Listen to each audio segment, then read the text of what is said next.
भागवत में लिखा सनिमीलिते क्षण, गोविंद ने अपनी आंखें बंद कर ली। किसी ने पूछा महाराज आंखें बंद क्यों करी? पूतना के चेहरे को देखकर कि कृष्ण डर गए। क्यों? बोले नहीं, डरे नहीं तो फिर आंख बंद क्यों करी?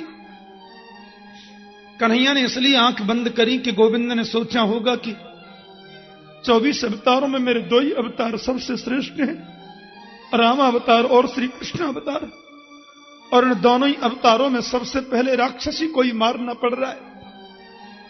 राम जी ने सबसे पहले किसको मारा? राम जी ने सबसे पहले किसको मारा? ताड़का को। और कन्हैया ने सबसे पहले पूतना को। इस ग्लानि की वजह से मेरे गोविंद ने आंखें बंद कर ली। या तो फिर आंख बंद करने का यह मतलब हो सकता है, कन्हैया ने सोचा होगा क्योंकि भगवान की आंखों में सूर्य और चंद्र का वास है। प्रभु की दाहिनी आंख में रहते हैं सूर्य और बाईं आंख में रहते हैं चंद्रमा। तो सूर्य और चंद्र दोनों ने सोचा होगा इस कुलटा स्त्री को देखो, सारी दुनिया गोविंद से प्यार करती है, ये कन्हैया को मारने को आ गई। नहीं नहीं, ऐसी स्त्री को हम देखना नहीं चाहते। तो सूर्य चंद्र दोनों ने अपने आप को बंद कर लिया। या तो आंख बंद करने का तीसरा यह तरीका भी हो सकता है। क्या? कन्हैया ने सोचा होगा हम कृष्ण बन के आए हैं माखन मिश्री खाने के लिए, लेकिन माखन मिश्री तो अभी हमारे मुंह में गया नहीं है, पूतना मौसी जहर देने पहले ही आ गई। अब जहर वहर पीने का तो हमको अभ्यास नहीं है ना जी, इसलिए आंख बंद करके कन्हैया ने भोले बाबा की याद करी होगी। हां, बोले भोलेनाथ आपको जहर वहर पीने का बड़ा अभ्यास है, क्षीर सागर में से जितना विष निकला सब आप पी गए थे ना बाबा। अब ये पूतना मौसी मुझे गोद में लेकर अपना जहर लगा स्तन मेरे मुख में देगी, इसलिए महाराज जी एक काम करो, आप मेरे दिल में आके बैठ जाओ। पूतना मुझे गोद में लेगी तो इनका दूध मैं पीता जाऊंगा और जहर जहर आप पीते जाना। इसलिए आंख बंद करके शंकर जी का ध्यान किया होगा प्रभु ने। या तो तीसरा कारण यह भी हो सकता है, कन्हैया ने सोचा होगा भाई मानो कि ये मुझे मारने आई है, ठीक है, लेकिन काम तो ये वही करेगी जो मां करती है। बच्चे को गोद में लेकर के स्तन पिलाने का काम किसका होता है? मां का। इसलिए कन्हैया ने सोचा कि मैं इसको वही मुक्ति दूंगा जो मुक्ति माता यशोदा को बाद में मिलेगी।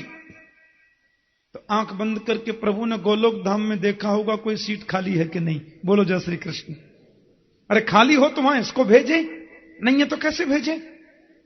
या तो आंख बंद करने का कोई और तरीका भी हो सकता है। मतलब क्या?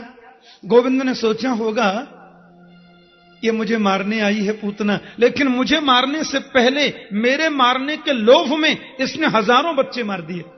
लिखा है ना, शिशुन सकार निघ्नन्ति। आज उन समस्त जीवात्माओं को मुझे मोक्ष देना है, उनको मुक्ति प्रदान करनी है। इसलिए मेरे गोविंद ने आंखें बंद करके उन जीवात्माओं की याद करी होगी, उन जीवात्माओं का स्मरण किया होगा, इसलिए प्रभु ने आंखें बंद की। और तस्मिन् स्तनम दुर्जर बीर्जमुल्वणम घोरांकमादाय शिशोर्ददावथ गाढ़ं कराभ्याम भगवान प्रपीड्यत प्राणैः समं रोष समन्वितोऽपिवत्। मेरे गोविंद ने, महाराज पूतना ने जब उनको गोदी में ले लिया तो कन्हैया ने एक स्तन तो पीने लग गए। पूतना बोली एक घूंट पीते ही मर जाएगा, आकाश में उड़ जाऊंगी, फिर मुझे कोई पकड़ थोड़ी सकता है। पहले तो मेरे गोविंद ने पूतना का स्तनपान किया और स्तनपान करते करते प्राणैः समं रोष समन्वितोऽपिवत्, मेरे गोविंद ने पूतना के प्राणों का आकर्षण किया। अब जैसे उसके प्राण खिंचने लगे, पूतना बोली बच्चा बड़ा विचित्र, मरता तो है नहीं है, मुझे क्या हो रहा है? मेरे को कुछ हो रहा है जी। पूतना बड़ी घबराई है, क्या हो रहा है गड़बड़? अब जब ऑक्सीजन खत्म होने लग जाता है तो फिर तो घबराहट बढ़ जाती है ना जी। अब पूतना घबराई है तो कुछ गड़बड़ हो रहा है। राक्षस लोग कैसा भी रूप धारण करके आए, लेकिन मरते समय वो असली रूप में प्रकट हो जाते हैं। असली रूप उनका प्रकट हो जाता है राक्षसों का मृत्यु के समय। विकराल राक्षसी के रूप में प्रकट हो गई और सामुन चमुन चालमित प्रभाषणी निष्पिड्यमाना अखिल जीव बर्मणि, अरे बेचा छोड़, अरे लाला छोड़, अरे लाला छोड़, जोर से चिल्लाई। तो 7 दिन के कन्हैया बोल पड़े, बोले मौसी जी हम पे तो पकड़ वो ही आवे, छोड़ वो आवे ही ना है। हाँ, और अब तो आपको ठिकाने लगा के छोड़ेंगे, ऐसे थोड़ी छोड़ेंगे।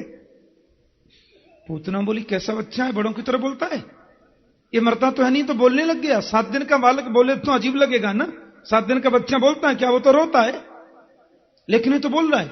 अब तो आपको ठिकाने लगा के छोड़ेंगे। पूतना के प्राण निकल गए, विकराल रूप तो उसका था ही महाराज। सो पूतना का शरीर पीछे की ओर राम से गिर पड़ा। बोलो जय श्री कृष्ण।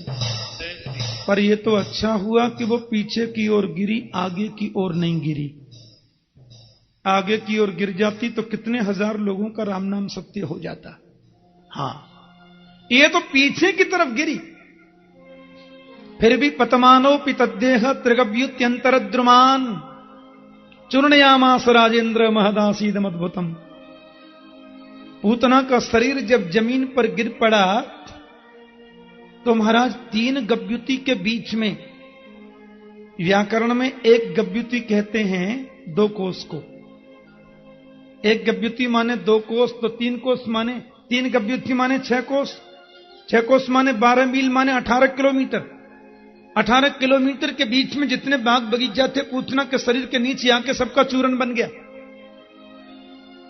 और हमारे ब्रजवासी तो बड़ी मीठी बात कर रहे हैं। एक बाव बोले लाला तू ना जाने, पूतना को शरीर जब गिरो तो खाली 6 कोस के बीच में थोड़े ही गिरो। मैंने की तो कैसे गिरो आप बता दो। अरे पूतना जब गिरी तो वाके पाम गिरे पैगाम में जाके। पैगाम हमारे ब्रज का बहुत बड़ा गांव है। बाकी पाम गिरे पैगाम में जाके, मूड गिरो मुड़सान में जाके, दोनों हाथ गिरे हाथरस में जाके, और वाके कान गिरे कानपुर में जाके। बोलो जय श्री कृष्ण। एक बाबा बोले हमसे, हाँ हमारे ब्रजवासी, अब बताओ उनकी बात माने तो 500 किलोमीटर तो कंफर्म हो गई पूतना, लेकिन 18 किलोमीटर की बात तो भागवत में लिखी है। 18 किलोमीटर के बीच में जितने बाग बगीचा थे पूतना के शरीर के नीचे आ गए और सबका चूरन बन गया। चूर्णयामास राजेंद्र। अब तो माताएं दौड़ी, हे भगवान ये राक्षसी कहां से आई गई। देखें तो कन्हैया बा के पेट पे पड़े पड़े दूध पी रहे हैं। वो मर गई और श्रीमान जी दूध पी रहे हैं। अभी 7 ही दिन के तो हैं। मैया यशोदा दौड़ी, हे भगवान ये कहां से आ गई राक्षसी, और गोदी में उठा लियो लाला को। माता बोली एक बात है नजरानी, तुमने कब कब बालक खिलाए, नेक भी आपको सहूर नहीं है, हैं? अरे छोटो सो बालक या राक्षसी की गोद में काय को दे दियो। मैया बोली मैंने तो पंडितानी समझी, अब मोह कहां मालूम ये कोई राक्षसी है। बेश बदल के आगे बहना पंडितानी सी लग रही मोह तो। अब माताओं का एक पुराण होता है अलग से। बोलो जय श्री कृष्ण। हाँ, उसको बोलते हैं वात्सल्य पुराण, और वास्तव में बहुत प्यार छलकता है। जब बच्चा थोड़ा दूध कम पीता है ना, तो माताओं का अपना पुराण शुरू होता है, वात्सल्य पुराण। सोचेंगे यानी आज दूध कम काई को पियो, कल तो गिलास भर के पी गए। फिर सोचेंगे ओहो वो सामने वाली है ना, कर घूर घूर के देख रही मेरे लाला को, बाई की नजर लग गई दिखे। ऐसा सोचती माताएं। फिर राइनों ने ऐसे वार करके चूल्हे में डालती है। कभी सोचेंगी वो पड़ोस बारी है ना, कल बहुत बड़ाई कर रही बेटे कि आपको लाला तो बहुत ही अच्छा है, बाई की नजर लग गई दिखे। फिर वो बड़ा बड़ा प्रयोग करती हैं। बत्ती जलाएंगी, कहेंगी बत्ती की ओर देख, जिसकी नजर लगी होगी उसका फोटो बन जाएगा।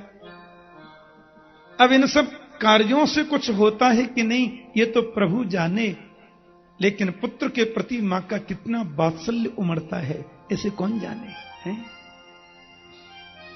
माताओं ने यशोदा जी से कह दियो देखो जी आपके लाला ने राक्षसी को स्पर्श कर लियो है, या कि शरीर की शुद्धि होनी चाहिए? मैया बोली, मोए कहां मालूम बहना, जैसे आप बताओगी वैसे ही कर लूंगी। अब कन्हैया को गोद में लेकर के सभी ब्रज गोपियां गौशाला में आईं, ऐसा लिखा है।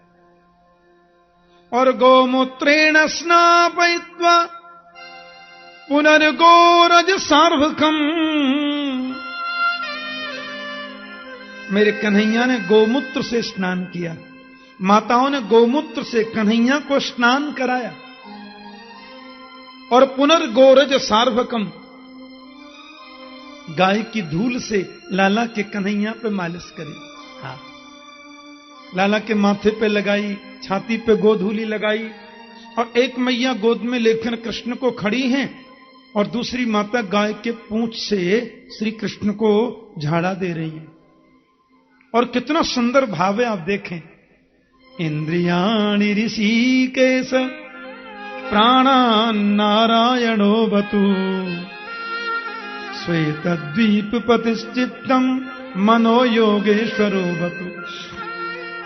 मेरे लाला की इंद्रियों की रक्षा ऋषिकेश भगवान करें, प्राणों की रक्षा नारायण भगवान करें, श्वेत द्वीप के पति मेरे गोविंद के चित्त की रक्षा करें, योगेश्वर भगवान कन्हैया के मन की रक्षा करें।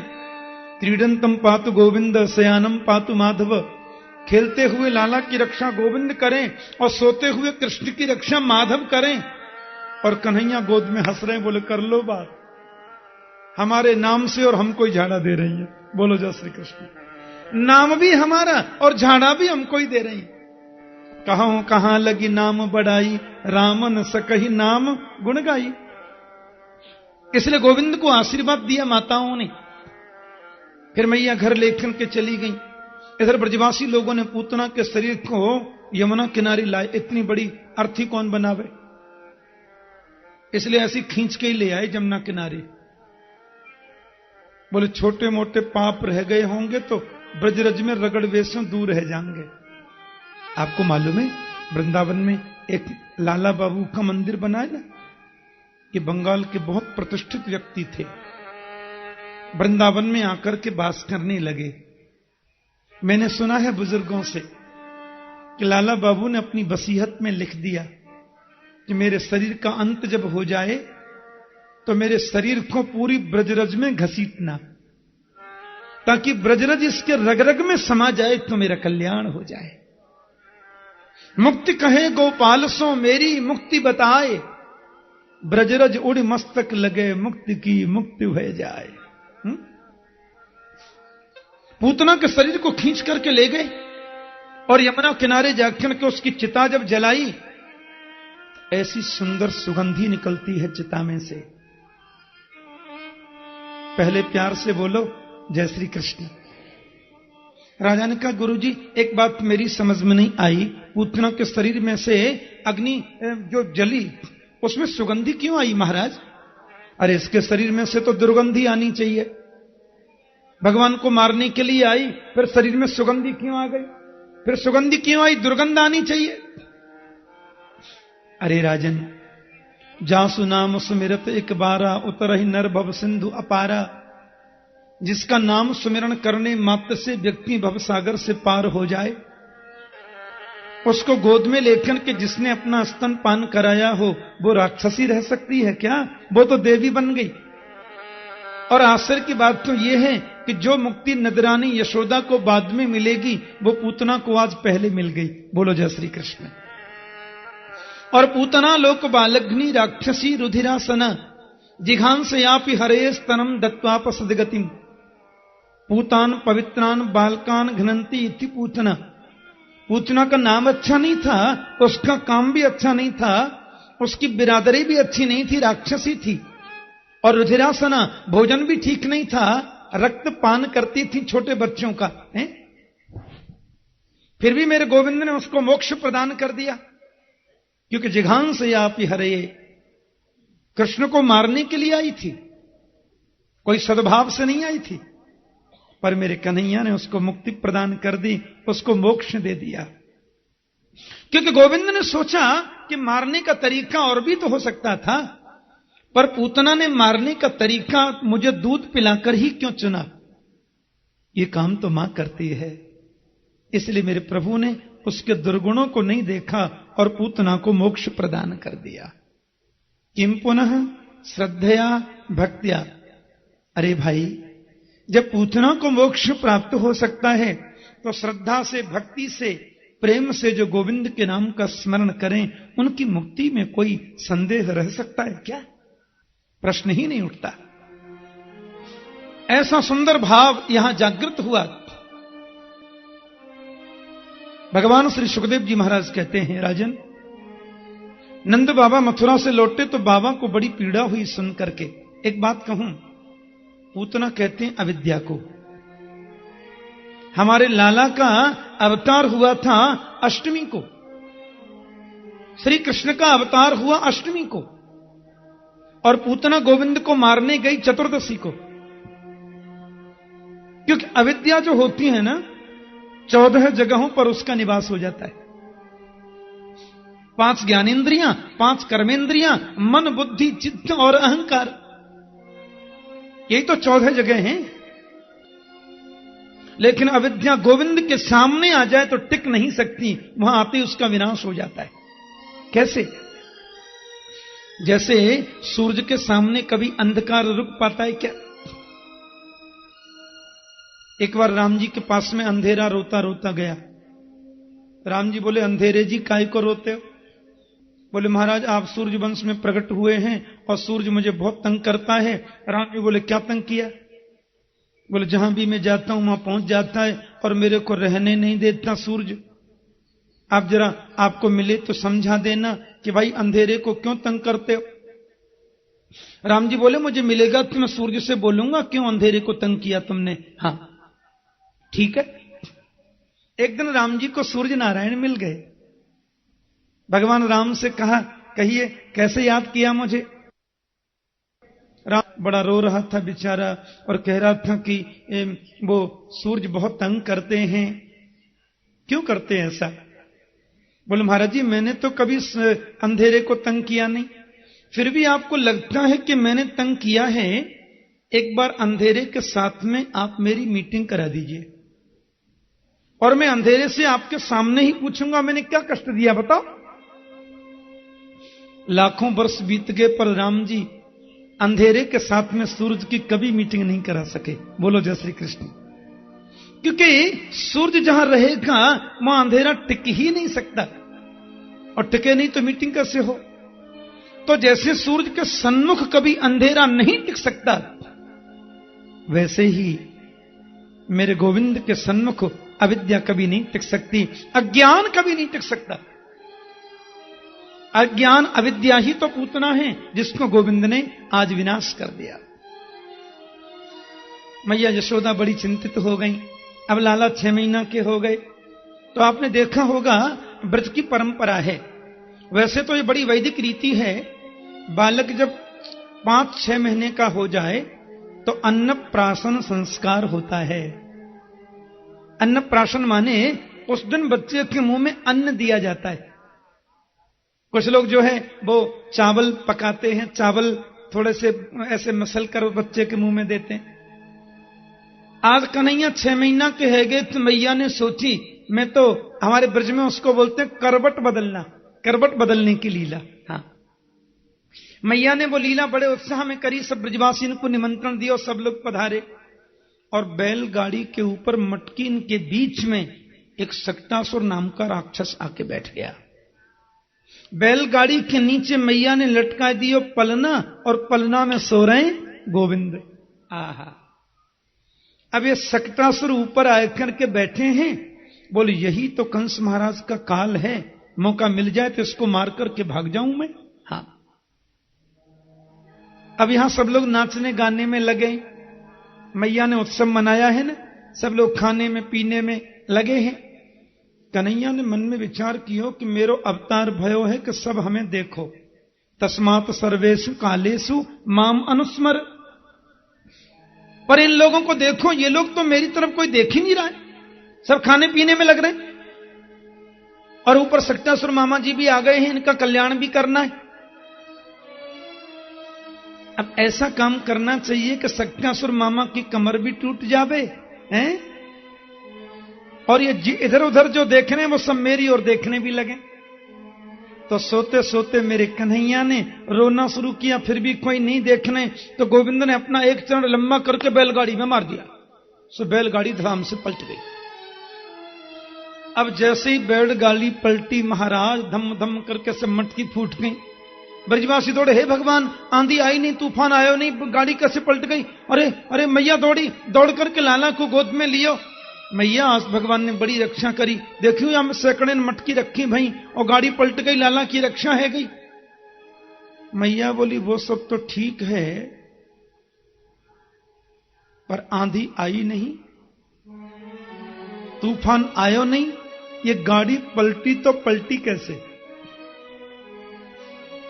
ओचोरव्यवसितमतिन गोपान गोपिंश भारत रुदतानेन पादेन क्षिप्तमे तन्न संशय। ये गाड़ी पलटी कैसे? मैंने कहा ना, छोटे बच्चे कभी झूठ नहीं बोलते। छोटे छोटे बालक बोले, मैया हम बतावें गाड़ी कैसे पलटी? बोली बताओ। जो तेरो लाला जो पलना में सो रहे हो है ना, अब ही जाने खेलते खेलते पाम लंबो करके गाड़ी में मार दियो, सोई गाड़ी पलट गई। मैया बोले चल दारी के झूठ बोले, इतना छोटो से बालक इतनी बड़ी गाड़ी को कैसे पलट सके? सुखदेव स्वामी कहते हैं, नते श्रद्धा गोपा बाल भाषित मत्युत। कहा तो बच्चों ने बिल्कुल सही था, पर मैया के आंखों पर तो वात्सल्य का चश्मा लगाए ना, इसलिए उनको तो ये ब्रह्म रूप में दिख ही नहीं सकते। मैया ने फिर ब्राह्मण देव बुलाए, संतों का पूजन किया। महाराज आशीर्वाद दे दो। पहले पूतना आई, अब देखो एक राक्षस और आ गए, गाड़ी पलट गई और लाला की रक्षा भई आपकी कृपा से। गौदान किए, ब्राह्मणों का पूजन किया। यहां ऐसा उत्सव मन रहा है। कन्हैया अब थोड़ा थोड़ा बैठना शुरू कर रहे हैं। हाँ, और इनको लोरी सुनने की बहुत आदत है, बचपन से ही सुनते हैं। हाँ, जब तक मैया गावे नहीं तब तक श्रीमान जी सोते नहीं है, लोरी सुन के ही सोंगे। उम्र तो 6-7 महीने की है, लेकिन काम बड़े अटपटे करने लग गए। बैठते बैठते फिर लुढ़क पड़ते हैं, गिर पड़ते हैं, फिर बैठने का प्रयास करते हैं। ये सब प्रतिभा अभी से न होती तो गीता का महान गायक वो बनता कैसे? बोलो जय श्री कृष्ण। है मैया ने सोची अब कहां करूं ने कि जो सो जाए तो मैंने माखन निकाल लूं, पर जो तो सोवे ही ना। तो मैया धीरे धीरे पलना झोटा दे रही हैं और लाला उन्हें झपकी लग जाए तो मैं थोड़ा कार्य घर को कर लूं, पूजा सेवा को कार्य। और तो नौकर नौकरानी बहुत है नजरानी के घर में।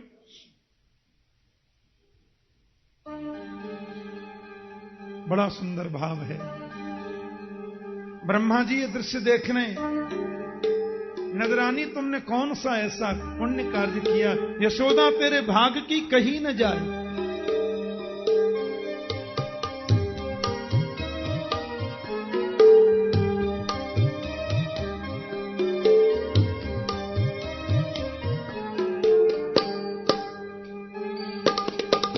लगन मगन मेरे लाल को आजान दिया, लगन मगन मेरे लाल को आजान दिया। चंचल मोहन श्याम के नैनन बीच समा, चंचल मोहन सुंदर भाव है। के नैनन बीच समा, छगन मगन मेरे लाल को आजान दिया, छगन मगन मेरे लाल को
सुंदर भाव व्यक्त किए।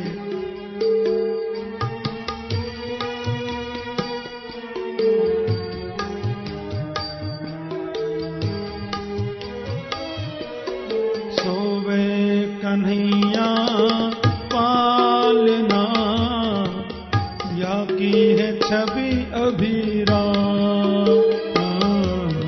सोवे कन्हैया पालना या की है छवि अभिरा,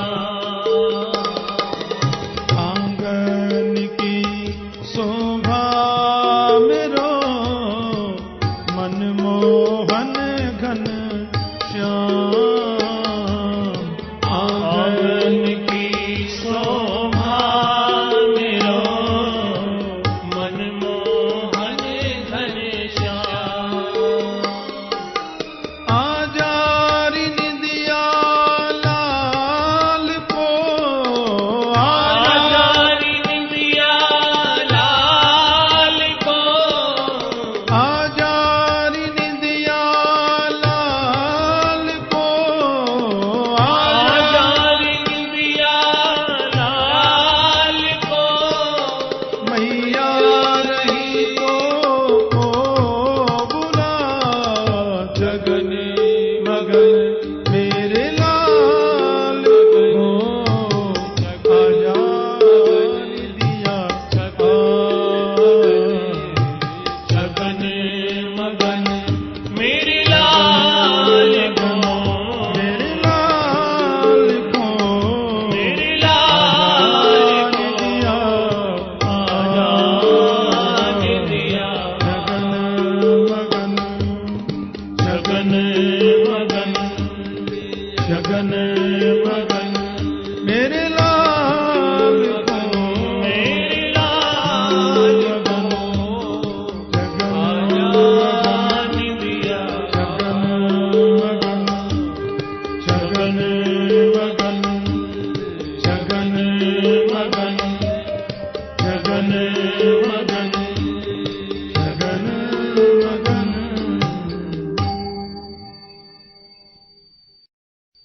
इतना आनंद वृष्टि होती है परिवार में, दिन कब निकला रात्रि कब आई किसी को पता ही न चले।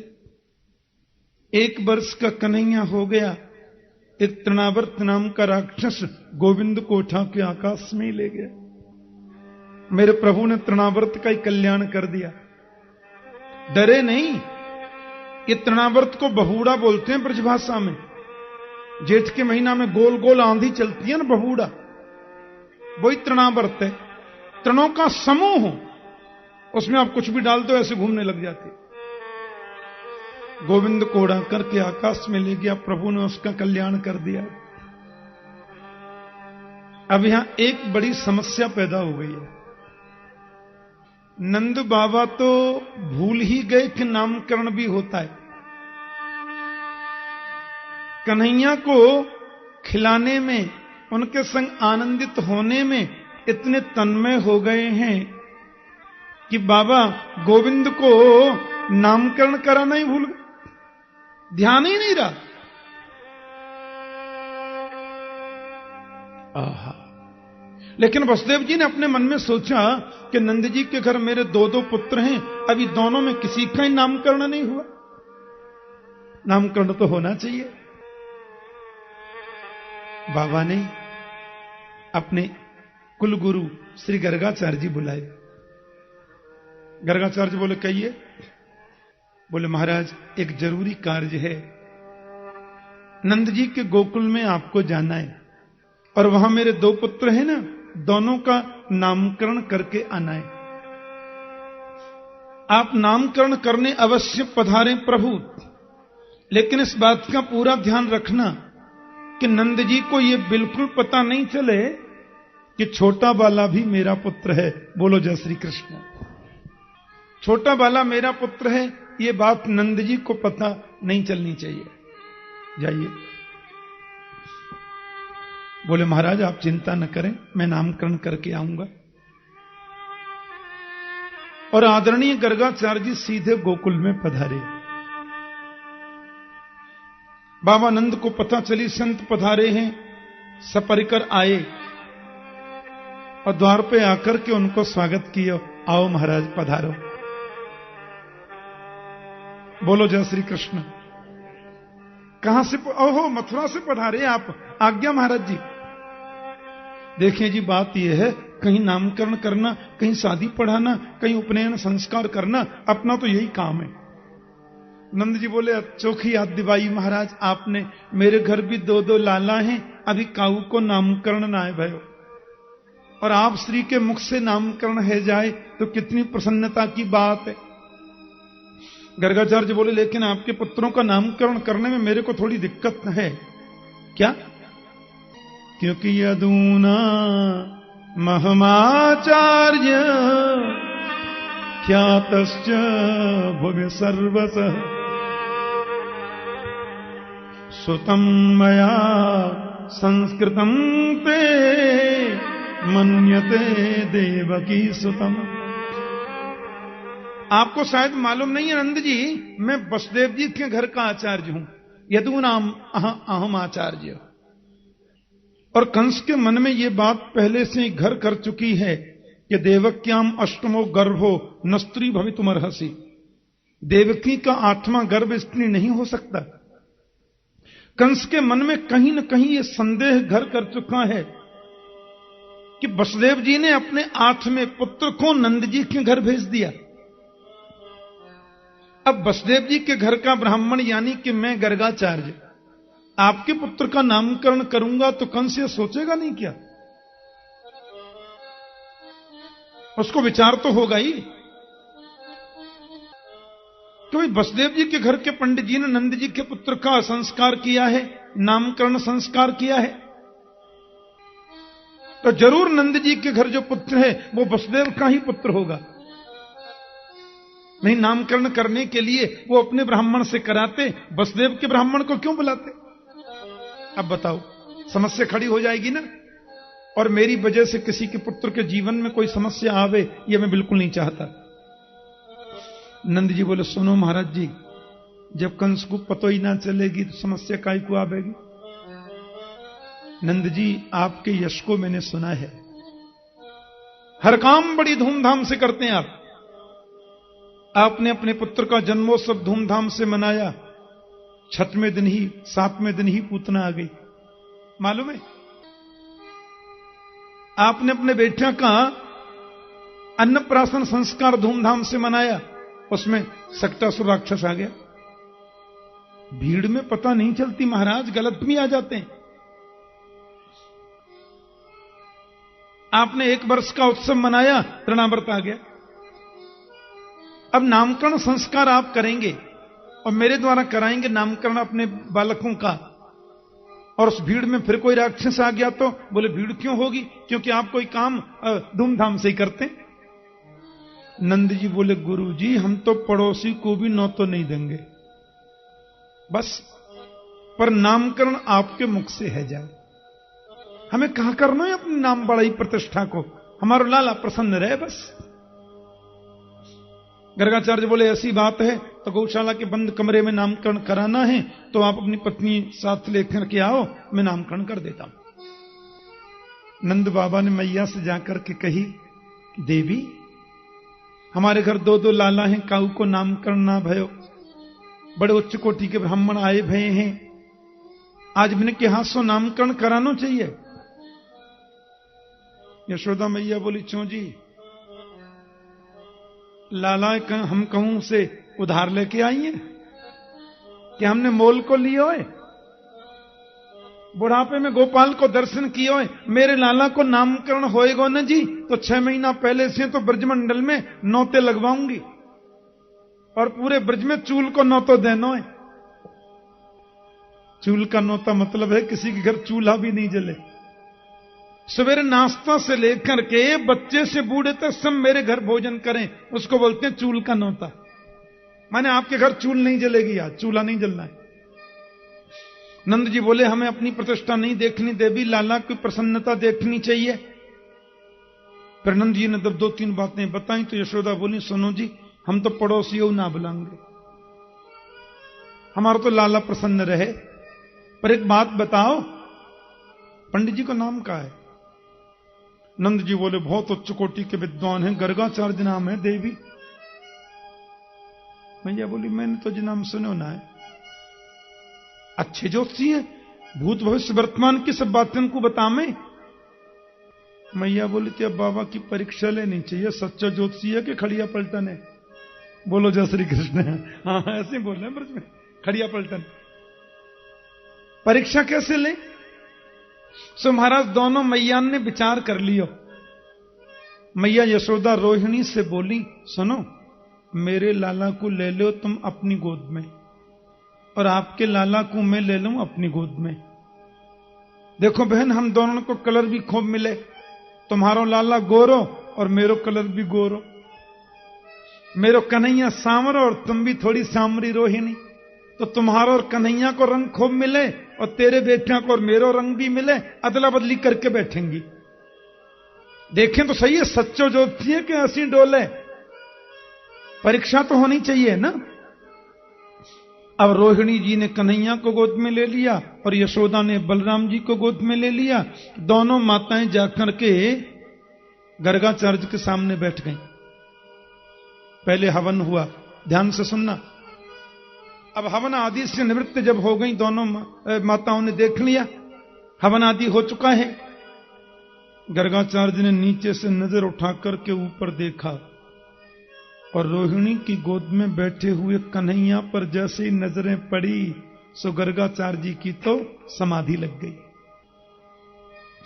अब देखो समाधि कई प्रकार की होती है, एक होती है ध्यान समाधि, एक होती है भाव समाधि, एक होती है प्रेम समाधि, एक होती है सहज समाधि, एक होती है त्राटक बड़ी समाधि होती है। हाँ, गर्गाचार्य ने कन्हैया को, ओहो यही तो मेरा ब्रह्म है, यही तो मेरा जगदीश्वर है, यही तो मेरा जगत नियंता है, यही तो मेरा जगदाधार है। और देखते देखते देखते देखते देखते उनकी त्राटक समाधि लग गई। गर्गाचार्य जी की आंखें खुली की खुली रह गई, मुंह खुला का खुला रह गया और श्वास बंद हो गए। त्राटक समाधि ऐसे लगती है, श्वास भी बंद, आंखें भी खुली और मुंह भी खुला। अच्छा, किसी आदमी की आंखें खुली रह जाए, मुंह खुला रह जाए और श्वास बंद हो जाए तो आप क्या समझेंगे? गर्गाचार्य सोच रहे हैं यही मेरा ब्रह्म समाधि में है।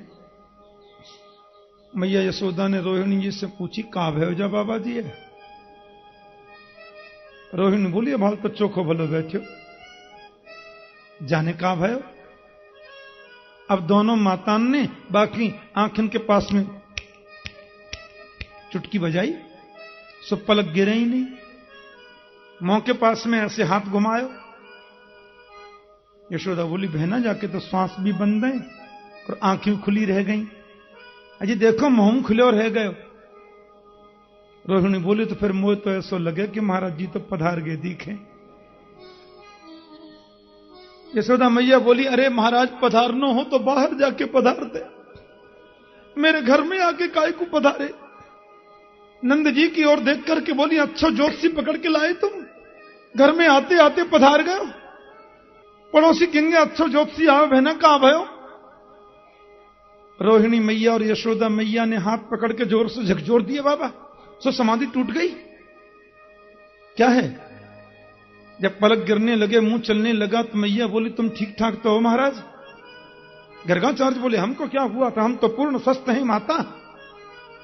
अरे महाराज आपके मुंह खुले रह गए और श्वासों बंद है गए, हम तो घबराए गई, जाने कहां सोच लियो हमने आपके बारे में। गर्गाचार्य ने सोचा कब तक छुपाऊंगा, पूरी बात बता देता हूं। माता बताऊं मुझे क्या हुआ था? बोले बताओ महाराज, कहां भयो? रोहिणी की ओर इशारा करके बोले कि आपकी गोद में जो पुत्र बैठा है ना, मैं इसी को देख रहा था। मैया बोली, तो आंख का ही खुली रह गई, मौका ही को खुले और रह गए। अब वो ये कहना चाहते थे कि आपकी गोद में जो पुत्र बैठा है वो साक्षात, कहना चाहते थे वो साक्षात ब्रह्म है, भगवान है।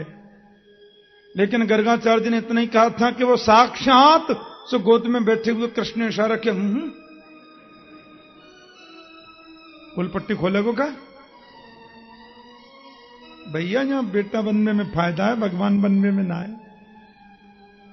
मैया हमको पुत्र मानती हैं तो गोद में बिठाती हैं, माखन भी खिलाती हैं, लाड़ लड़ाती हैं, दुलार करती हैं, पलना झुलाती हैं। और तुमने कहीं कह दिया कि साक्षात भगवान है, तो भगवान की पूछा कैसे होती है आप सब लोग जानते। भगवान को अलमारी में बिठा देते, 2 अगरबत्ती सवेरे 2 शाम को घुमा देते। हाँ, मेरी दादी जी जब पूजा करती थी ना अपने मंदिर में, 10, 20, 50 भगवान रखती थी। और पूजा जब करती तो ऐसे थोड़ी करती कि भोग लगाए दियो, थाली में सजाए दियो, तुलसी छोड़ दी, घंटी बजा दी, भोग लगो ना। हर चीज थोड़ी थोड़ी तोड़ करके हर देवता की नाक पर चिपकाना, तब भोग लगेगा। आह, कोई देवता बाकी नहीं रह जाए। गुड़ का भोग लगाए तो सबकी नाक पर गुड़ चिपकेगा, पेड़ा भोग लगाना है तो सबके मुंह पर पेड़ा चिपकेगा। और जैसे ही वो पूजा करके हट जाती फिर चेंटियों का हमला होता।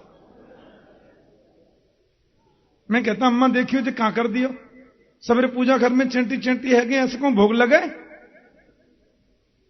बोले तू तो खाली कथा कर वो जाने और कछु ना जाने।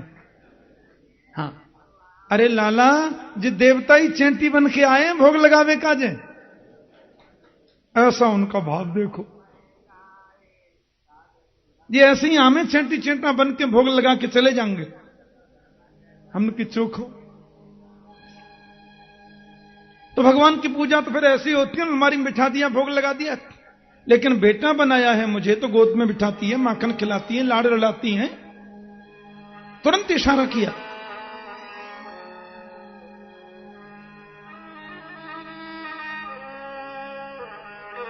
जब इशारा कन्हैया ने किया तो गर्गाचार्य तुरंत समझ गए। अब देखना, गर्गाचार्य ने कहा था तुम्हारी गोद में जो बैठा बैठा है वो साक्षात, इतने में इशारा हो गया। बोले गुणों का खजाना है, ये साक्षात गुणों का खजाना है। इसकी मस्तिष्क रेखा को हम देख रहे थे माता, और मस्तिष्क रेखा देखने में जरा भी पलक गिर जाए तो रेखा पकड़ में नहीं आती, इसलिए मेरी समाधि लग गई थी, त्राटक समाधि। कन्हैया बोले बच गए, बाबा तो आज पोल पट्टी खोल ही देता।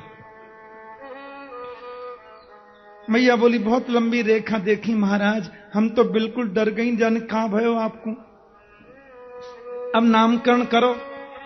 गर्गाचार्य बोले बड़ी बड़ी चतुर है माताएं, मेरी परीक्षा लेने के लिए अदला बदली करके बैठी हैं दोनों हैं। तो गर्गाचार्य जी मुस्कुरा करके बोले माता। यशोदा बोली देखो बाबा मैं बड़ी हूं ना, तो पहले मेरी गोद में जो मेरा बेटा है ना, बाई को नामकरण करो। गर्गाचार्य ने यशोदा की ओर इशारा करके कहा माता आपकी गोद में जो पुत्र बैठा है वो आपका तो है ही नहीं। भैया बोली मेरो ना तो कौन को है? बोले अयम ही रोहिणी पुत्रो रमयं सुहृदो गुणै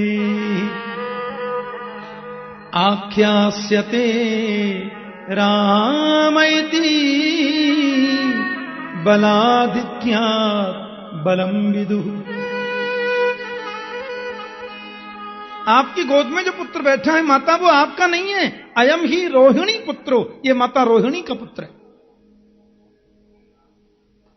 मैया ने हीरा की अंगूठी उतारी और बाबा के चरणन में चढ़ाती वही रोहिणी से बोली खड़िया पलटन ना है, सच्चा ज्योतिषी है,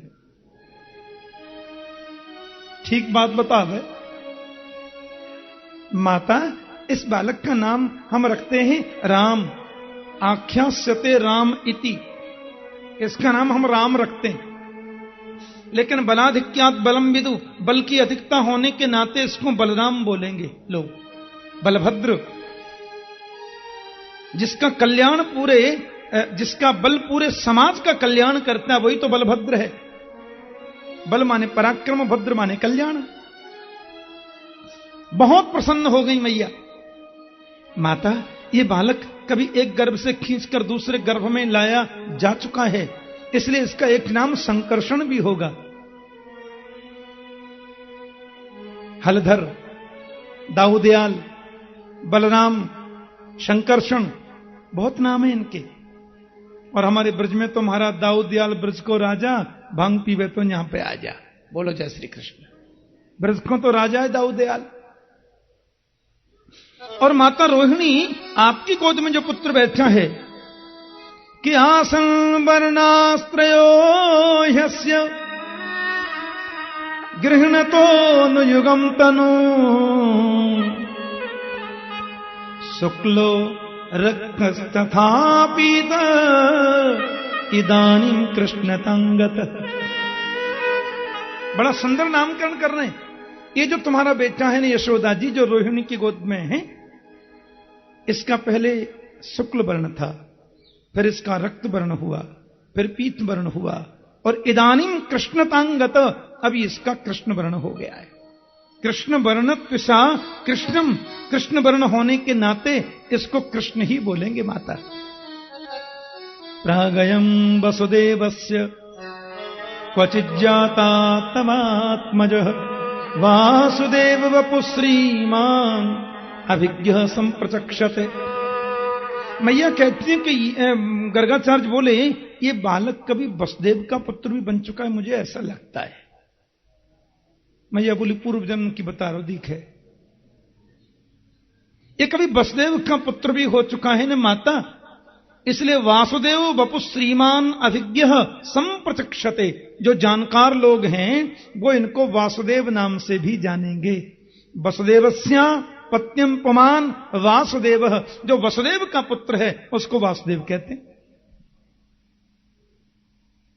मैया बोली ज्योतिषी ऊंचो ये पूर्व जन्म क्यों जाने सब, पर ये कौन कहे, तो अभी की बता रहे हैं। मुरलीधर, दामोदर, केशव, कन्हैया, कृष्ण, कितने नाम बताएं माता। बहूनी संति नामानी रूपाणी च सुतस्य ते।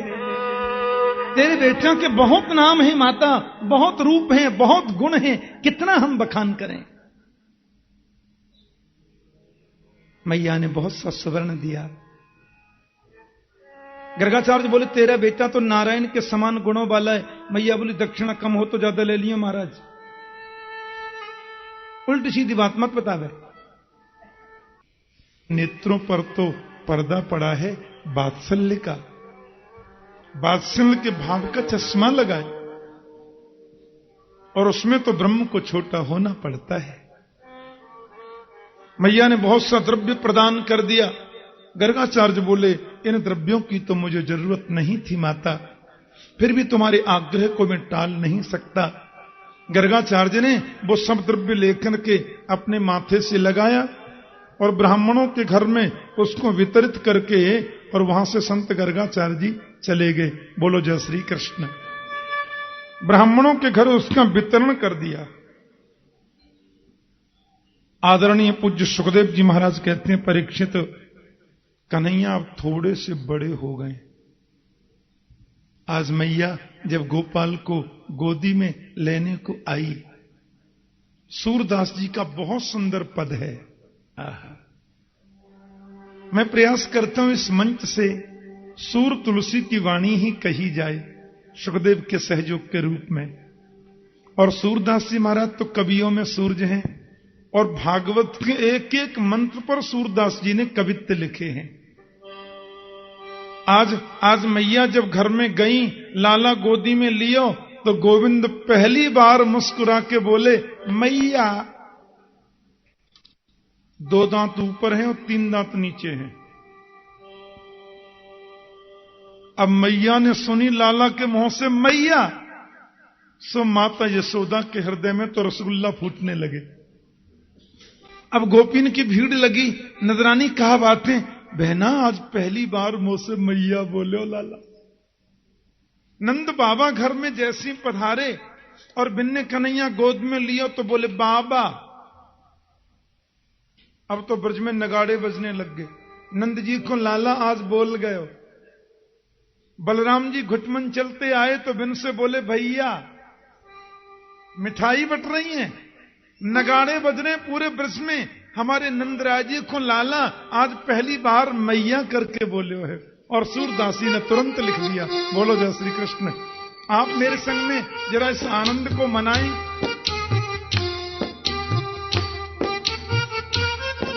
कहने लगे मोहन मैया मैया, कहने लगे मोहन मैया मैया, कहने लगे मोहन मैया मैया, कहने लगे मोहन। सुंदर भाव है। मैया मैया, पितानंद सो बाबा रे बाबा, पितानंद सो बाबा रे बाबा, पितानंद सो बाबा रे बाबा, पितानंद सो बाबा रे बाबा, और हलधर सो भैया, और हलधर सो भैया, और हलधर सो भैया भैया भैया, कहने लगे मोहन मैया मैया, कहने लगे मोहन मैया मैया, कहने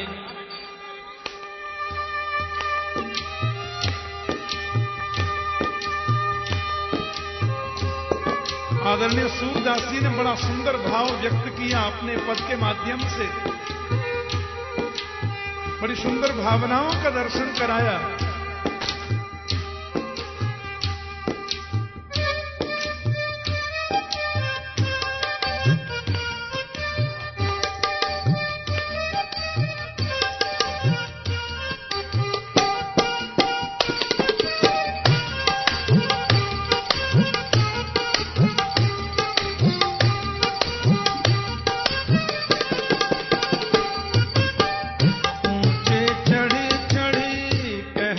यशोदा, ऊंचे चढ़ी चढ़ी कहती यशोदा, ऊंचे चढ़ी चढ़ी कहत यशोदा, ऊंचे चढ़ी चढ़ी कहती यशोदा, ले ले नाम कन्हैया, ले ले नाम कन्हैया, ले ले नाम कन्हैया कन्हैया कन्हैया, कहने लगे मोहन मैया मैया, कहने लगे मोहन मैया मैया, कहने लगे मोहन मैया मैया, कहने लगे मोहन मैया मैया, कहने लगे मोहन मैया मैया, कहने लगे मोहन मैया मैया, दूर खेलन जन जाहू लाल रे, दूर खेलन जन जाओ लाल रे, दूर खेलन जन जाहू लाल रे, दूर बड़ा खेलन सुंदर भाव। जन जाओ लाल रे, मारेगी काहू की गैया, मारेगी काहू की गैया, मारेगी काहू की गैया गैया गैया, कहने लगे मोहन मैया मैया, कहने लगे मोहन मैया मैया, कहने लगे मोहन मैया मैया, कहने लगे मोहन मैया मैया, नंदरानी के महल में जो खम्भे हैं, उन खम्भों के मणि खम्भों में अपना प्रतिबिंब देखते हैं गोविंद और भाव निमग्न हो जाते हैं। सूरदास जी ने बहुत सुंदर वर्णन किया है।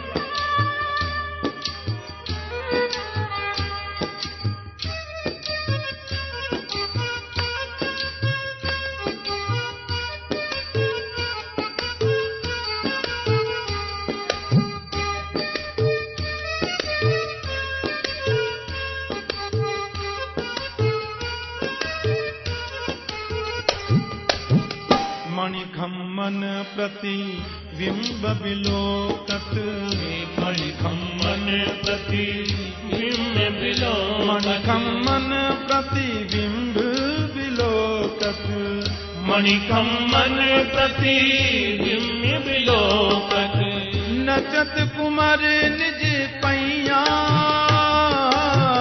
नचत कुमार निज पैया, नचत कुमार निज पैया, पैया पैया कहने लगे मोहन मैया मैया, कहने लगे मोहन मैया मैया। और क्योंकि गोविंद ने मैया कहा तो ब्रज की भावना देखें। गोपी ग्वाल करत कौतूहल, गोपी ग्वाल करत कौतूहल, घर घर बजत बधैया, घर घर बजत बधैया, घर घर बजत बधैया, बधैया बधैया कहने लगे मोहन मैया मैया, कहने लगे मोहन मैया मैया, कहने लगे मोहन मैया मैया, कहने लगे मोहन मैया मैया। सूरदास प्रभु तुमरे दरस को, सूरदास सूरदासी का पद है, दरस को, सूरदास प्रभु तुमरे दरस को, सूरदास प्रभु तुमरे दरस को, सूरदास प्रभु तुमरे दरस को, सूरदास प्रभु तुमरे दरस को, यह छवि अनंत न पैया, यह छवि अनंत न पैया, यह छवि अनंत न पैया, पैया पैया कहने लगे मोहन मैया मैया, कहने लगे मोहन मैया मैया, कहने लगे मोहन मैया मैया, कहने लगे मोहन मैया मैया, कहने लगे मोहन मैया मैया, कहने लगे मोहन मैया मैया। कौन वर्णन कर सकता है इस भाव साम्राज्य में? तो गोविंद की कृपा जिससे प्राप्त है उसी का प्रवेश संभव है। माता यशोदा और समस्त ब्रजवासियों के अंतर हृदय में इतनी प्रसन्नता की अनुभूति हुई, सूरदास जी ने उसको गाया। आज गोविंद मैया बोलने लगे।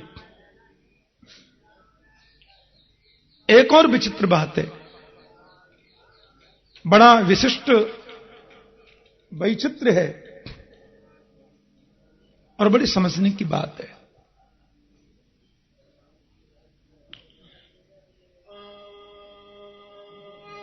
ब्रज की गोपियां तो कोई न कोई बहाना ढूंढती हैं।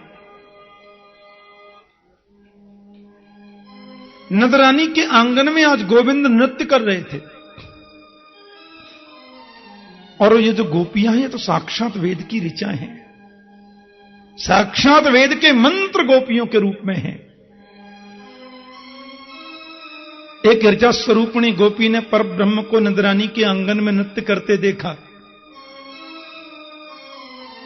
उन हजारों गोपियों के पास में वो गोपी आ गई और मुस्कुराने लगी। उन गोपियों ने पूछा क्या बात है? बोले श्रृणु सखी कौतुक में कम नंदनिकेतांगणे मया दृष्टम गोधूलिधू सरितांग नृत्यति वेदांत सिद्धांत। यह वेदांत प्रतिपाद्य जो ब्रह्म है, उस वेदांत प्रतिपाद्य ब्रह्म को मैंने नंदरानी के आंगन में गोधूली में धूसरित होकर नृत्य करते हुए देखा है। गोधूलि धूसरितांग नृत्यति वेदांत सिद्धांत। अन्य गोपियों के मन में भाव हुआ, उसका दर्शन हम कैसे करें? घर की सारी मटकियां फोड़ दी। सासू जी आई, बोले बहू मटकी कैसे फूटी पड़ी है? बोले नंद जी के छोरा आए और मटकी फोड़ के चले गए। देखो मैं जाऊंगी तो बात ज्यादा बढ़ जाएगी, बहू तुम जाओ सब, और हमारी तरफ से उल्हानो देखिए और नजरानी की, ये ठीक बात ना है। गोपिन ने मन में विचार किया, या उल्हाने के बहाने लाला के दर्शन तो है जाएंगे, रोज कोई ना कोई बहाना। अब मैया तो सत्यनारायण जी की पूजा कर रही, माता यशोदा के घर में लक्ष्मी नारायण की पूजा होती रोज, और दशरथ जी के घर में भी लक्ष्मी नारायण की पूजा। अब मैया ने देखियो कि आज नई नई बहू मेरे घर काय को आ रही है। मां पूजा में से चौक में आई गई और सब गोपियां भी पहुंच गई। अरे आओ, कैसे आई बोलो। महाराज चौक में आकर के वो सैकड़ों खड़ी हो गई, कमर पे हाथ धर के बोली, ये बताओ आपके लाला कहां है? क्योंकि लाला हो तब तो ये रुके, नहीं हो तो चलती बने। मैया बोली पलना में सो रहे दिखे। आवाज लगाई तो श्रीमान जी पलना से सो के उठ रहे हैं। रात्रि को सोते इसमें मां आंखों में काजल लगा देती, और ये सुबह उठते ही ऐसे ऐसे कर लेते, सो जगन्नाथ भगवान की सी गोल गोल आंख बन जाती, आधे गालन पे काजर फैल जाए। कन्या डर गए, आज फिर कोई नाटक तैयार करके लाई, देखे सब आ गई। मैया की हाथी है, मैया की साड़ी का पल्लू पकड़ के बगल में खड़े है गए। मां ने सिर पे हाथ रख दियो, कहा उधम कियो मेरे लाला ने, तुम चली आई उल्हानो देवे। सुखदेव स्वामी के शब्दों में सुनिए कितना सुंदर उल्हाना दे रही हैं गोपियां नदरानी यशोदा को। कि वत्साल मुंचन क्वचिद समय क्रोश संजात हास, स्तेयम स्वादवत्यथ दधिपय कल्पिते स्तेयो गई। किमरकान भोक्षण विभजति सचेन नाति भांगम भिनत्ति, द्रव्यालाभे सगृह कुपितो यात्युपक्रोश्यतो कान। आपके कन्हैया हमारे घर पे आमे और हमारे बछड़ा को खोल के भाग जामे। देखो जितो कोई उधम ना है बहना, यदि लाला तुम्हारे बछड़ा को खोल के जाए तो कछु काम ही तो करे। अब जी क्या बात भाई? बोले नहीं, असमय, जब इनको पता चले कि दूध दुहबे को समय आए गए तो वाते 1 घंटा पहले बछड़ा को खोल के भाग जाए। अब सगरे दूध को बछड़ा पी जावे, हम दूध दुहबे जामे तो 1 बूंद भी ना मिले। मैया बोली बालक है, अभी कछु जाने ना है, ऐसा उधम कियो करे, तुमने किया को डांट दियो करो, बात खत्म। हाँ अब मैं कहां बताऊं। गोपी बोली शिक्षा मत दो, हम ये भी कर चुकी हैं। हम जब इनको डांटने के ताई आंख निकाल करके आई तो खिलखिल खिलखिल खिलखिल खिलखिल करके हंस गए, संजात हास। अब इनकी हंसी को देख करके हमें हंसी आ जाए, फिर हमारी गुस्सा ठंडी है जाए। मैया बोली तो या में मेरे का दोष है बताओ, मैंने तो कह दी उधम मचा बे तो नेक डांट दियो करो। बोले नहीं, हमारे घर में जाके चोरी भी करें, माखन चुरा के खावे। मैया बोली एक बात बताओ, छोटो सा बालक है, मुट्ठी भर की आकी कमर है, 4 अंगुल को पेट है। अभी मान लो चोरी करके माखन खावे, तुमने के राजी से ही खिला दियो करो। लाला तुम राजी से माखन जितनो खानो खा लो, और जितने तुम्हारो माखन ये खावे उतनो मेरे घर से ले जाओ करो। बच्चा अब क्या समझाऊं। गोपी बोली शिक्षा मत दीजिए, ये भी कर चुकी हैं हम। हमने मटकी माखन की भर के धर दी नहीं, जितनो खानो प्रेम से खाए लो। नेक माखन खाए के टेढ़ो मुंह करके बोले, मोय तो चोरी कोई मीठो लगे, राजी को मीठो ना लगे। स्तेयम स्वादुवत्ती, चोरी कोई स्वादिष्ट लगे। मैया बोली अच्छा, गोपी बोली अच्छी बात ना है, ऐसे चोरी कर लो, देखो समझा लीजिए। मैया बोली एक बात बताओ, तुम्हें एक भी शर्म ना आवे? अरे बुढ़ापे में हमारे घर एक लाला आयो, और तुम तो ये भी जानो कि मेरे घर 9 लाख गाय हैं, 1000 मटकी माखन रोज निकले। लाला ने एक माखन चुरा के भी खा लिया हो, मान लो कितनों, ज्यादा से ज्यादा 50 ग्राम, एक छटाक माखन लाला ने खा लियो, तुम लानो लेके चली आई हैं? मेरे घर से 50 मटकी माखन की ले जाओ, कोई कम थोड़ा ही है मेरे घर में। मैया ने नाराज है गई। गोपी बोली आप तो नाराज है रही हैं, अजी आपके लाला चोरी करके भी खामे तो हमें बुरो नाए लगे। मैया बोली तो काई को लानो लाइयो, अजी ये खामे तो कोई बुरी बात ना है, पर ये अकेले थोड़ी खामे। कि मरकान भोक्षण विभजति सचेन नाति भांडम भिनत्ति। संग में पूरी मंडली चले, ऊपर बंदर मंडली, नीचे ग्वाल मंडली। हाँ इनकी मंडली है रजिस्टर्ड, बाको नाम है बाल गोपाल चौरी विद्या प्रचार मंडल। हाँ, और उसके अध्यक्ष हैं 3.5 वर्षीय कृष्णचंद्र जी महाराज, उम्र है 3.5 वर्ष की। बंदरन को लुटामे, अच्छा मान लो बंदरन को माखन खवा दियो, कोई बात ना है, बच्चा भी खा लिए, कोई बात ना है, हमारी मटकी को तो छोड़े हमें। आते समय बा मटकी और फोड़े हमें, और मोछन पे ताप दे के निकले, नंद को छोरा माखन खा के जा रो का, वो रोकना तो रोक लो, धमकी दे के हमें। हम मैया को हंसी आवे, हे भगवान ये 3 बिलांग को लाला इन बूढ़ी ने पागल बनावे। मैया हंसी भी आवे, लेकिन मां क्या करे। मैया बोली तो एक काम करो, सुनो, तुम अपनी मटकी को ऊपर छींके पे लटका दो, बात खत्म। लाला छोटो है ना, न बजेगो न रहेगो बांस, न बजेगी बांसुरी। अब लाला छोटो है, या को हाथ छींके पे जाएगो ही ना है, चोरी करेगो ही ना है, बस। गोपी बोली नदरानी हम ये भी कर चुकी हैं। अच्छा कैसे कर चुकी? बोले हस्ताग्राहे रचयति विधिं पीठ कोलू खलाद्यई। हमने जब अपनी मटकी ऊपर छींके पे लटकाई दीनी, और हम खिड़की में सो देखने लगी, अब कैसे करें पतो चले। ये आई मंडली लेके, और पहले तो नीचे उखल खड़ो कर दियो, बाकी ऊपर एक सखा और खड़ो कर दियो, बाकी ऊपर एक और खड़ो कर दियो, बाकी ऊपर एक और खड़ो कर दियो, फिर ऊपर एक और चढ़ा दियो, और सबके ऊपर स्वयं चढ़ गए, और स्वयं भी माखन मटकी में से निकाल के खाते जामे, और नीचे डिस्ट्रीब्यूट भी करते जामे, सबको देते भी जा रहे नंबर बार। मैया बोली अच्छा इतना उधम, तुमने एक और ऊपर लटका के देखो, मैं भी तो देखूं ये कब तक सखान को खड़े करेगो ऐसे। गोपी बोली हमने तो एक दिन पीपल की डाली पे ही लटका दी, नहीं छींके पे मटकी। अच्छा, और हम देखने लगी कि अब देखें लाला कैसे चोरी करें, न जाने कहां से 25 हाथ को लंबा बांस ले आए, और अध चले दही में, और नीचे आए करके ऐसी वो बल्ली लगाई, सो मटकी नीचे से फूट गई।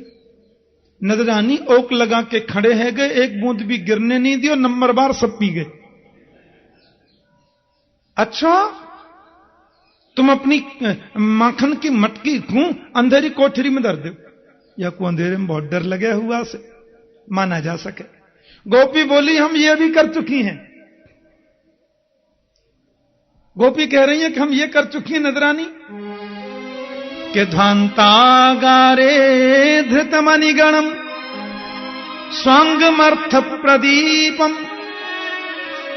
आपने जो लाला को कड़ूला पहना रखे हैं ना, मणिन के कड़ूला, हीरान के कड़ूला, हां अब नजरानी अंधेरी कोठनी में जामे ना, और ऐसे हाथ करें सो उनके प्रकाश से और कछु दिखे चानी, पर मटकी तो मां भी दिख जाए। मैया को गुस्सा आएगी और कड़ूला उतार भी लगी, अब या को पहनाऊंगी नहीं, या कि भाग में ही ना आए, अब रहन दो, बहुत पहन लिए जाने, इनको दुरुपयोग करे। गोपी बोले देखो उतारो मत। मैया बोली तो क्या करूं? बोले हम जब चली जाएं तो नेक डांट दीजिए बस। इसका मतलब उल्हाना तो बहाना है, इस उल्हाने वो तो गोविंद का दर्शन करने आती है।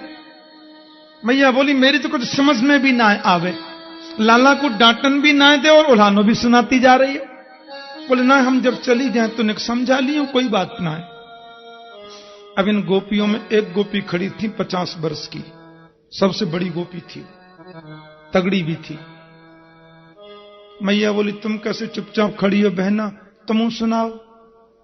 वो बोली मोह तो शर्म आवे बतावे में। अच्छा तुम्हारे संग कहा ऐसो भयो? बोले परसों की बात है, मेरे पतिदेव को 51वां जन्मदिन हमने सबने मनायो। मैंने घर में श्री सत्यनारायण जी की कथा हो रखी, आचार्य श्री पधारे कथा सुनाए वे। मैंने सब संतन को निमंत्रण दिया, बड़े बड़े विप्र भी आएंगे।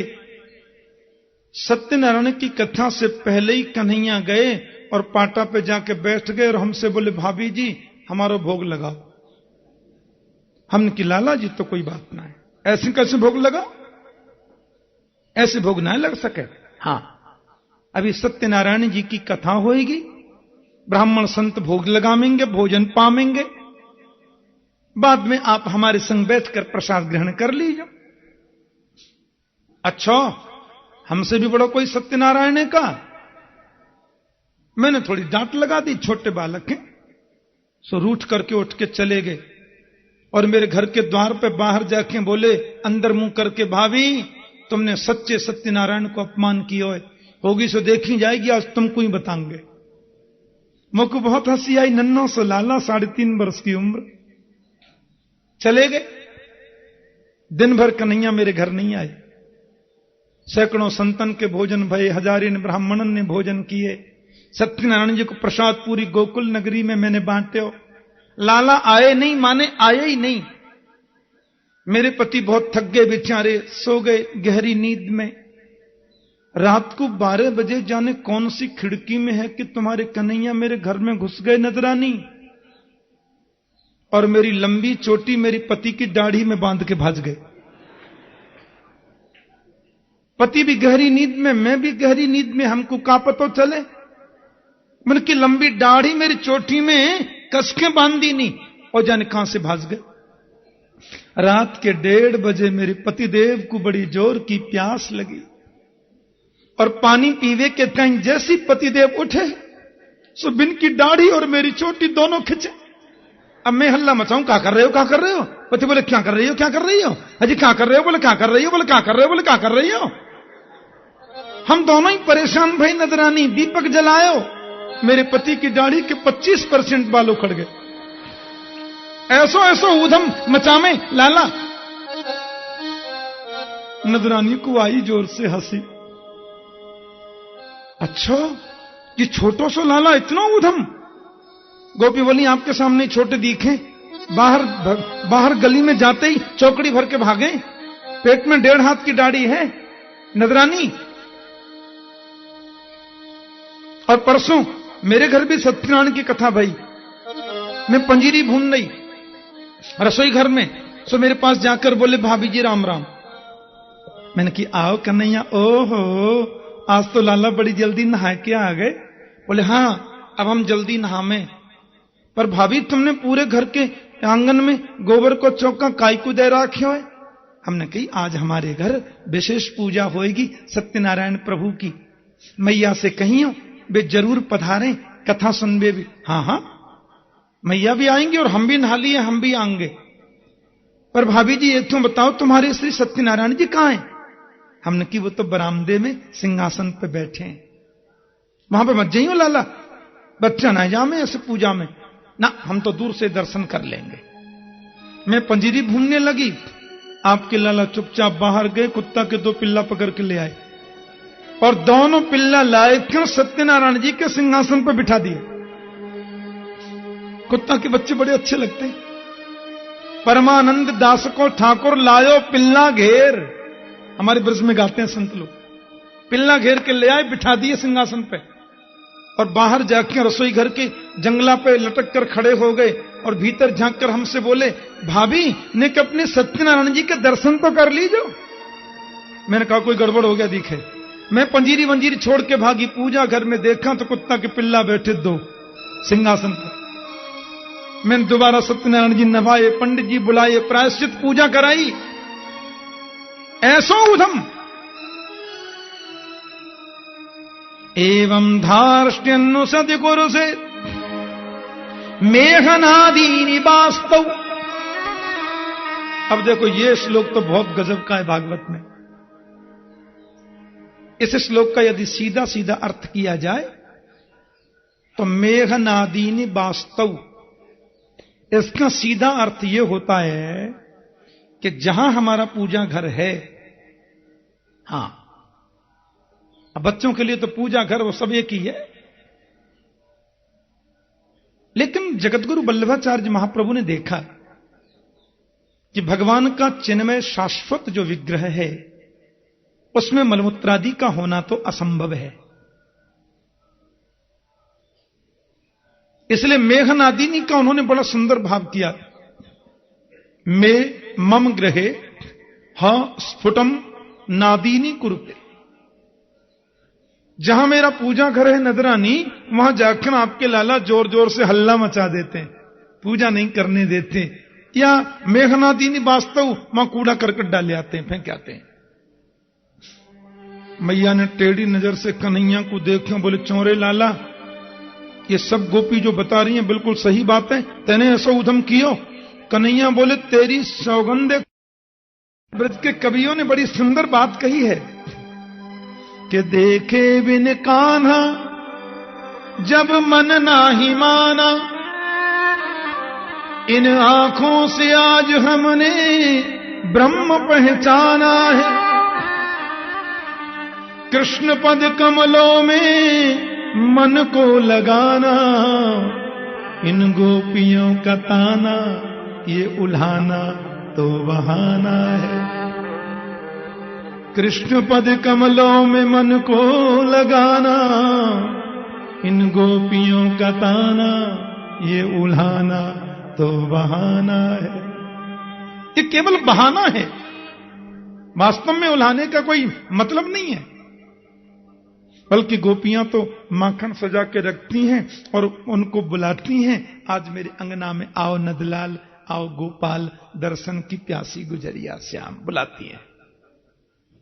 और आ जाए कन्हैया तो उनका हाथ पकड़ लेते हैं, काय को आए, कहां ते आए, कैसे आए। गोविंद भी बड़े बड़े नाटक करते हैं।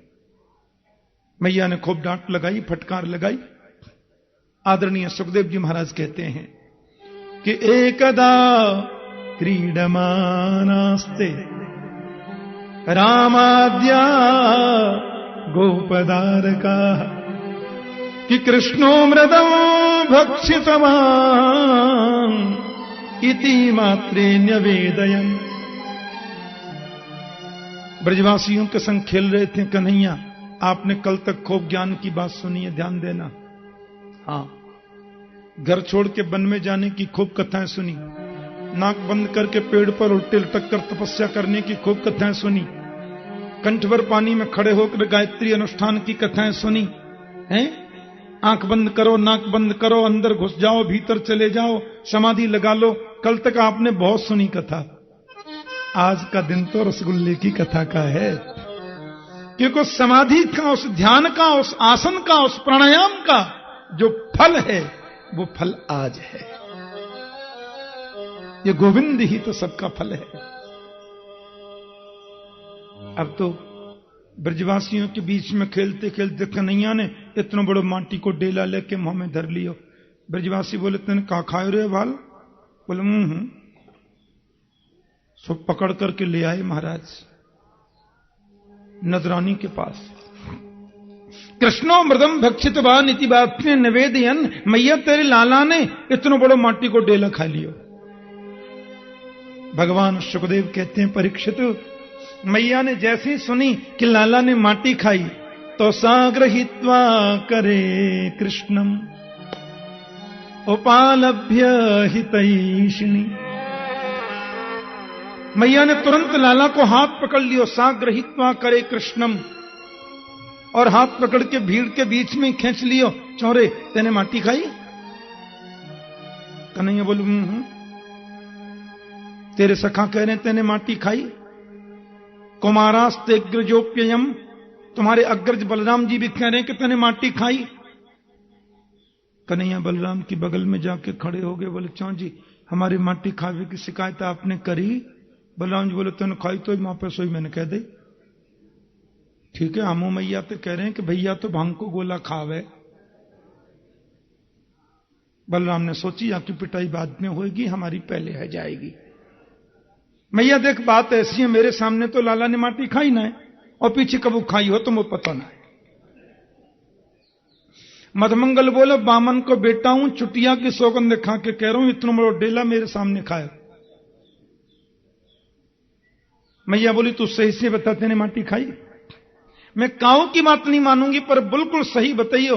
सुखदेव जी बोले परीक्षित सावधान। राजा बोले क्या हुआ? बोले अब हरिश्चंद्र जी बोल रहे हैं,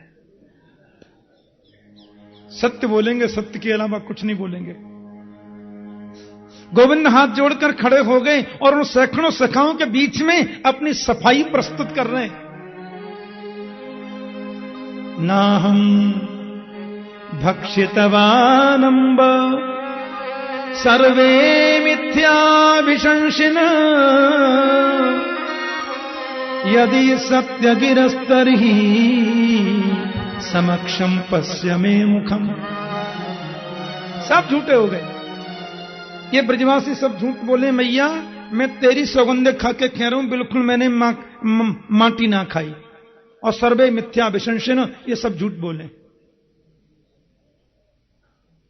और यदि सत्य गिरस्तर ही समक्षम पश्चिमे मुखम, तो कोई विश्वास ना है तो हमारे मुंह में देख ले, हम कोई झूठ थोड़ी बोल रहे हैं। मैया बोली चल मुंह खोल के दिखा। आहा, कौन पकड़ लिया मैया ने, चल मुंह खोल। और जैसे ही मेरे गोविंद ने अपना मुखारविंद खोला, पूरा ब्रह्मांड कृष्ण के मुंह में दिखाई दे रहा है। सुखदेव जी कहते हैं परमात्मा की शक्ति है ऐश्वर्य शक्ति। उस ऐश्वर्य शक्ति ने सोचा इस ग्वालिनी यशोदा को पता नहीं जिसका उसने कान पकड़ा है वो चीज क्या है। मेरे को अवसर मिले तो मैं दिखाऊं कि जिसका तू कान पकड़ती है वो है क्या। और उस ऐश्वर्य शक्ति को मिल गया मौका। गोविंद ने जैसे ही अपना मुखारविंद खोला, संपूर्ण ब्रह्मांड कृष्ण के मुंह में दिख रहा है। ब्रह्मांड में जो 14 लोक हैं कृष्ण के मुखारविंद में दिखाई देते हैं। 14 लोकों में जो मुख्य 3 लोक हैं कृष्ण के मुंह के अंदर दिखाई देते हैं। और 3 लोकों में जो एक मृत्यु लोक है कृष्ण के मुख में दिखाई देता है। और मृत्यु लोक में जो 7 द्वीप हैं, 7 द्वीप गोविंद के मुख में दिखते हैं। 7 द्वीपों में जो एक जम्बुद्वीप है वो कृष्ण के मुंह में दिख रहा है। और जम्बुद्वीप में जो 9 वर्ष हैं लाला के मुख में दिख रहे हैं। और 9 वर्षों में भारतवर्ष में फिर ब्रजमंडल, ब्रजमंडल में फिर गोकुल नगरी, गोकुल नगरी में नजरानी के 85 चौक का महल। और उस महल के द्वार पर लाला का कान पकड़ के मैया छड़ी दिखा रही हैं और गोविंद मुंह खोल के दिखा रहे हैं। यह दृश्य भी कृष्ण के मुंह के अंदर ही दिखाई दे रहा है। ऐसा विचित्र रूप। मैया बोली सपनों तो है ना, ये नदी नाले पर्वत पहाड़ गांव नगर, हे भगवान किम स्वप्न एतत् तदेव माया किम मदीयो बत बुद्धिमोह। मैं कोई स्वप्न देख नहीं हूं कि किसी देवता की माया है। क्या बात है कि मेरी बुद्धि खराब हो गई है। नजरानी के मन में यह भाव आने लगा कहीं ऐसा तो ना आए वो गर्गाचार्य जी कह रहे कि तुम्हारा बेटा नारायण समो गुणई, ये कहूं भगवान तो ना आए। और गोविंद ने देखा कि मैया के मन में ऐश्वर्य भाव आने लगा। एवं विदित तत्वायाम गोपिकायाम ईश्वर वैष्णवी व्यतनोन्मायाम पुत्र स्नेहमयीं विभुम। भगवान ने अपनी वैष्णवी माया को आदेश कर दिया। बोले यहां ऐश्वर्य शक्ति की जरूरत नहीं है, यहां माधुर्य शक्ति की आवश्यकता है। और जो कुछ भी मैया ने देखा तुरंत दूर करो। और महाराज जैसे ही ऐसा हुआ गप से मुंह बंद कर लिया। मैया बोली लाला मैंने तेरे मुंह में अबाल कचू देखियो। कन्हैया बोले सपना देखे होएगा। ना बेटा, बड़े पर्वत पहाड़ देखे, बड़े नगर नदी नाले देखे। गोविंद ने मुंह खोल के दिखा, देखियो मेरे मुंह में तो कछु ही ना है। इतनी भोली है यशोदा। बोली तो फिर सपना ही होएगा बेटा, मोह का मालूम। बोलो जय श्री कृष्ण। वैष्णवी माया के आदेश से ऐसा हो गया। वैष्णवी व्यतनोन्मायाम पुत्र स्नेहमयीम विभुम। एक बात कहूं, यशोदा का मतलब क्या है? हम लोग थोड़ा चिंतन करें इस विषय पर। यशः ददाती थी यशोदा। देखना, राधा रानी की माता का नाम है कीर्तिदा, कीर्ति, और कृष्ण की मां है यशोदा। और व्याकरण में देखें, हम साहित्यिक भाषा में देखें तो कीर्ति माने यश और यश माने कीर्ति। कीर्तिम ददाती थी कीर्तिदा, यशः ददाती थी यशोदा। यश और कीर्ति एक ही तो मतलब है। गोविंद की लीलाओं का रसास्वादन करें, गोविंद की लीलाओं में अपने आप को सम्मिलित कर लें, भगवान की सेवा में समर्पित हो जाएं, फिर भी यश की कामना मन में न आने दें, वही यशोदा है। सवही मान प्रद आप विमानी। दूसरे को मान देना, स्वयं की आकांक्षा न रखना, यह विमानी का लक्षण है, यशोदा का लक्षण है। लाला दूध पी के सो गए थे और मैया प्रातः जल्दी उठी और उठकर के महाराज बस वो दही बिलो रही हैं।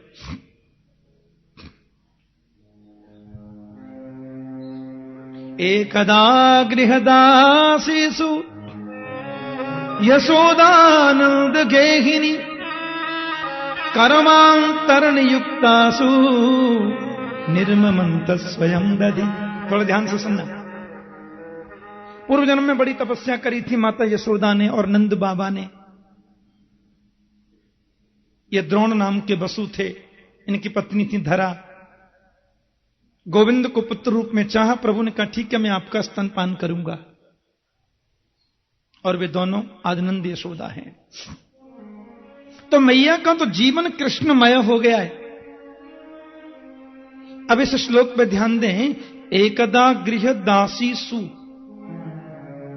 नंदरानी के घर में दास और दासियों की क्यों जी? 9 लाख जहां गाय हैं वहां 5,000 नौकर तो होंगे।